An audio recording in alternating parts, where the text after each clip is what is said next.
Dneska mám výborný pocit zo zápasu, hral som od začiatku veľmi dobre. Celý zápas bol veľmi agresívny aj z mojej, z jeho strany, každý bod si trebalo uhrať. Takže vedel som, že musím nezerať dobre, agresívne a uhrať si tie body, aby som nebol stále pod tlakom. Lebo super výborne seroval a mal výborný forehand, takže snažil som sa ho tlačiť a darilo sa mi to.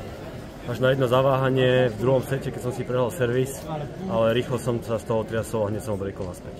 Prvý set celkom hladký, druhý už bol náročnejší.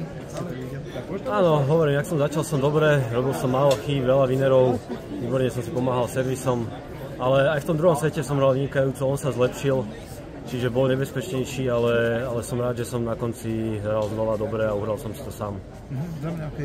Ty už si s ním hral vlastne minulý rok, prehral si, možno v čom ten zápas bol teraz iný?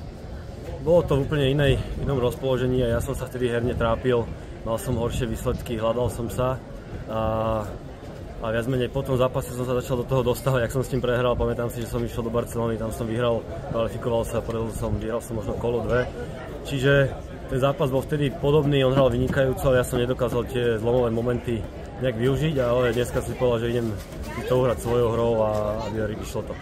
V semifinále te čaká zajtra Portugalčan Rocha, ktorý dnes vyradil vlastne Gomboša. Stihol si niečo pozrieť si z toho zápasu, alebo si mal iné povinnosti? Áno, pozeral som chvíľu, lebo moc ho nepoznám, videl som ho na pár turnajoch, ale bol to výborný tenis, aj Noro hral veľmi dobre, strašne veľa gameov bolo zhoda, výhoda, ťahali sa to, aj keď ten výsledok koniec koncov tak nevyzeral, ale ten zápas bol veľmi vyrovnaný a mohol to dopadnúť tak aj tak. Ale hovorím, aj ten Rocha hral vynikajúco, mal výborný forehand, hýbal sa, čiže bude to ťažké zajtra.